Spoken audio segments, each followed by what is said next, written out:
Namaste everyone.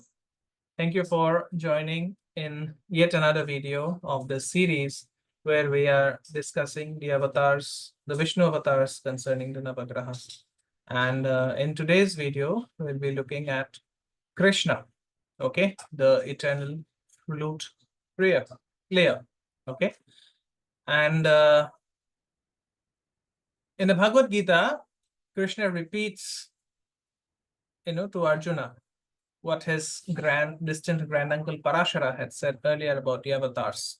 Okay, and I quote: whenever there is a decrease in dharma, and that decrease comes into being, and the wrong path or adharma becomes prominent, I incarnate myself.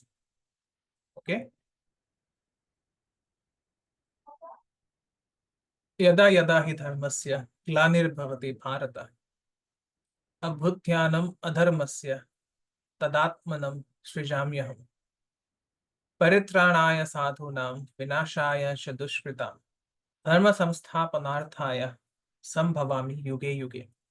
The protection of the righteous and destruction of the evildoers, in order to establish the correct path of dharma, I manifest from yuga to yuga. Okay, so the teachings of the Mahabharata and Bhagavad Gita are what we use to understand Krishna, and many associate Krishna with the image of a blue god running around doing super miracles. Okay, and reading some of the traditional stories, we learned that Krishna was a real person, and to validate this, we have seen a lot of saints who have incarnated as avatars of the gods. If you look at Neem Karoli Baba, if you look at Ma Amritana, Amrita Nandamai, okay, all these were saints or human beings whom we could see and touch, but were avatars of different gods. Okay, so in the same way, Krishna was born, he was a human being. And if you look at Krishna from outside, you would see a normal human. Yet he did some miraculous things which allow us to know that he was a higher being incarnated in a physical body. Okay. And he was actually a political leader with a small kingdom in India. And during his time, some believed he was divine, others did not. Okay. He went to war. He gave the teachings of the Bhagavad Gita, which are actually some of the highest teachings on yoga, including Jnana Yoga, Karma Yoga, and Bhakti Yoga. So Krishna is the Vishnu incarnation related to Chandra or the moon. And the moon is representative of the mind. Okay. So Patanjali defines yoga as yogaschitta vritti nirodha. Okay. Which actually translates to yoga being the cessation or control over the mind waves. And the thought waves exist in the mind, as a bundle of thought waves, to be very precise. And Krishna teaches how to balance those waves and come into peace with the mind. Okay, Krishna carries the flute. And if you look at some of the stories about Krishna, where there are mentions of him playing the flute and enticing all the gopinis or the cowgirls so that they come running to dance with him, and how he divides himself up into multiple realities, spending time, with these gopis, dancing and making love to all of them.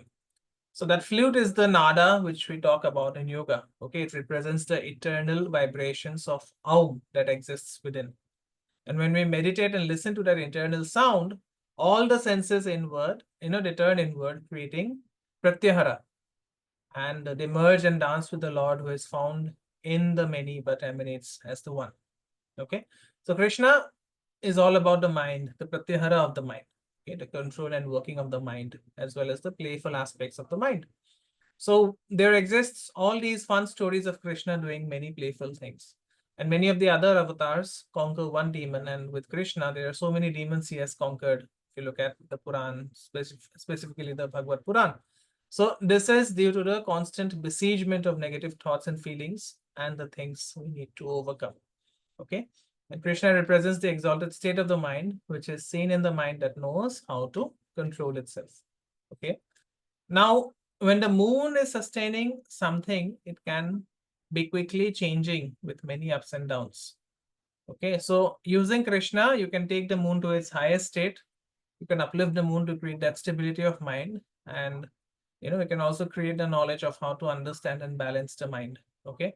And nothing balances the mind more than devotion. And that is why devotion is so much associated with Krishna. Okay. When you think of Krishna, the first thing that comes to mind is devotion. And this is because of the ability of bhakti to control the mind, creating the proper balance of mind to allow things to be properly sustained and fructified. Okay. And all aspects of yoga, as taught in the Bhagavad Gita, will be beneficial to the mind that leads to eventual empowerment of the moon. Okay. The mantra, of course, related to Krishna is Om Namo Bhagavate Vasudevaya. And because Krishna represents the eternal flute player, you have to sing this mantra, not just chant it mechanically. Okay, sing this mantra in a tune that is feasible for you. Okay, for example, I would always sing this mantra as Om Namo Bhagavate Vasudevaya. So this is my tune of doing it. Okay, you can make your own tune and you'll see what magical effects it creates in your mind.